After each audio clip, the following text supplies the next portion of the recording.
All right, guys. Been a while. Noticed Adrian's been in pads the past couple of days. What's he able to do right now, and how close is he to able to? Yeah, I mean he looks pretty good out there. He's got a brace, moving around better than he was last week. So we're hopeful. All the quarterbacks are taking reps, and we'll kind of see game day who's ready to go. But we have faith in whichever quarterback's out there. What challenge does Indiana present?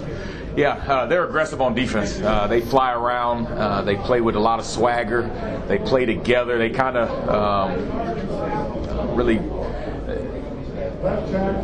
symbolize their head coach, who's a defensive-minded guy, and so they're flying around, play with a lot of passion. On the outside, they're going to get up in your face and jam and press and disrupt the timing on the perimeter.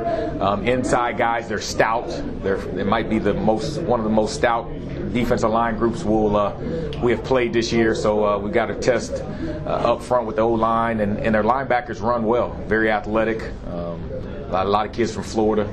They play fast and very aggressive, so we got our hands full. Coach was talking about over the bye week, just kind of establishing a physical identity, lots of inside zone, just kind of keeping it back to basics. Yeah. How much of that was just kind of getting back to establishing that part of the offense? Yeah, we need to get back to basics.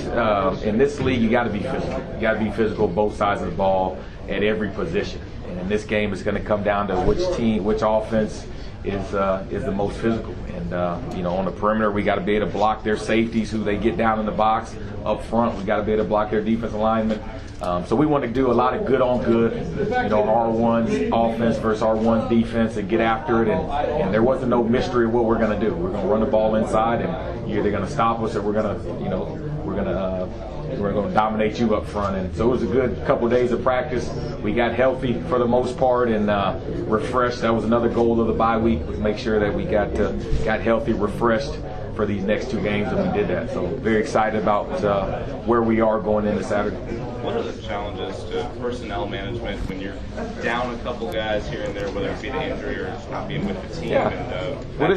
This offense revolves around personnel and getting guys the best matchups, and having running backs that can play receivers that can line up in the backfield, athletic tight ends, and so whenever you have some injuries, it kind of limits you a little bit, but all throughout fall camp, we take a lot of reps, and we have our 2s and 3s and 4s taking a lot of reps, and so those guys understand when their number's called, they got to be ready to play and ready to step up. So over the bye week, we got a lot of guys reps. So if their number's called, they'll be ready to make plays and help this team, help this offense, help this team win a game. Without Maurice in particular, where does that open anything up for anybody else? Yeah, well, Diedrich will play more. Brody Belt, you'll see. Wandell will play more running back. Ramir, we're hoping to get some run this week. He's playing well. He's fast, explosive, and so it's all hands on deck. And all those are the group of running backs that really had a good week of practice, and those guys know that when their number's called, they got to be ready to step up. Has Wandell been out there practicing? We're hopeful. He's been out there doing some things, and so we're hopeful that he'll be ready to go Saturday. How important is the explosive plays to your offense? Can you put a finger on why you haven't had as many? Yeah, it's very important. Very important to any offense. It's hard these days to go 8, 10, 12 plays down the field, and so if we can create explosives, then it limits the amount of time we're on the field, and really. Why we're not creating explosives all across the board, receivers not running the right route, not getting separation, offensive line, we got to give the quarterback time a lot of times to create those explosives, the running backs, protection. So it's the full unit, everybody working together, doing the little things, and if we can do that, then this week we've got to create explosives in these guys. They're athletic, they're fast, they're going to give you chances on the outside to make plays, and we've got to make them when our number's called. Do you think you guys moved far away in this bye week to be able to maybe address them? Did we do what? I guess you make a lot of progress in this bye week to maybe address some of those things. Yeah, we did. We went back to fundamentals. A lot of it just comes back to fundamentals and execution and details and playing fast. And so we definitely had a good 3 or 4 days of practice, getting back to our fundamentals, Now it's time for guys to go out there and just execute and do what we ask and play fast. And if everybody's on the same page doing their job, then those explosive plays will come. Kate Warner got a little more involved in Minnesota. Do you anticipate him becoming? Yeah, I do. He's healthy, and so he's a reliable target, knows what to do, great hands.